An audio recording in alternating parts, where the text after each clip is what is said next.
사람들과 바리새인들이 포도원 주인의 비유를 듣고 분노했습니다. 예수님께서 자신들을 하나님이 심판하실 것이라는 의미가 담겨 있는 비유로 깨우치셨기 때문입니다. 지금 당장이라도 예수님을 제거하고 싶은 마음이 그들에게 있었는데 너무나 많은 사람들이 예수님을 따르고 있었기 때문에 선뜻 그러질 못했습니다. 그들은 본인들의 손을 거치지 않고 예수님을 제거할 수 있는 방법을 궁리했는데요. 그러다가 생각해낸 것이 예수님을 로마 정부에 반하는 사람으로 몰아서 정치적으로 제거하기로 결정을 내렸습니다.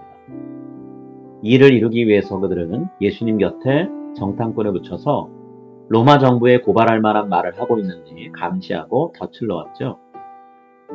스파이 노릇을 하는 사람들이 예수님께 와서 예수님 한껏 칭찬하며 높이 띄워주었습니다. 그리고는 로마 정부에 세금을 내는 것이 옳은지에 대해서 물었죠. 예수님이 이 질문이 예수님을 걸고 넘어지려는 교묘한 출책인 것을 감지하셨습니다. 만약에 예수님이 옳다고 말씀하시면 로마 정부를 적대시하는 유대인들에게 반감을 사게 될 것이고요. 반대로 세금을 바치면 안 된다고 말씀하시면 그들은 예수님이 로마 정부의 정책에 반기를 드는 사람으로 몰아버려서 고발할 겁니다. 이들은 진퇴양난의 덫을 예수님 앞에 놓고 있습니다. 이 질문에 예수님이 매우 지혜로우면서도 강력한 대답을 하셨는데요. 예수님은 저들이 품에 갖고 있던 동전에 누구의 모습이 새겨져 있는지 질문하셨습니다. 당연히 그 안에는 당시 황제였던 디베료의 흉상이 새겨져 있었고요. 그를 신적인 존재로 소개하는 문구도 새겨져 있었습니다. 이 질문하실 때 예수님은 형상이라는 단어, 에이콘이라는 단어를 사용하셨는데요.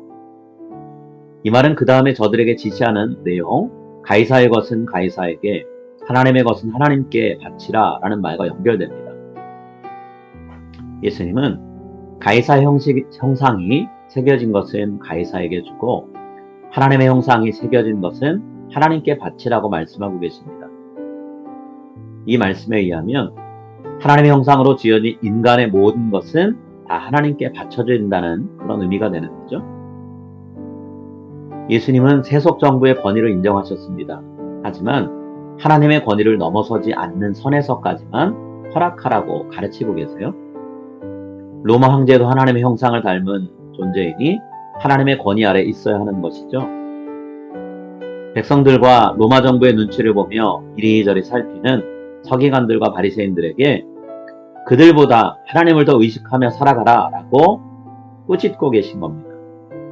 여러분, 예수님 말씀하신 대로 이 세상 그 무엇보다 하나님을 더 의식하고 하나님을 섬기며 사는 저와 여러분이 될 수 있기를 간절히 소망합니다.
하늘에 계신 우리 아버지여, 이름이 거룩히 여김을 받으시오며 나라가 임하시오며 뜻이 하늘에서 이루어진 것 같이 땅에서도 이루어지이다.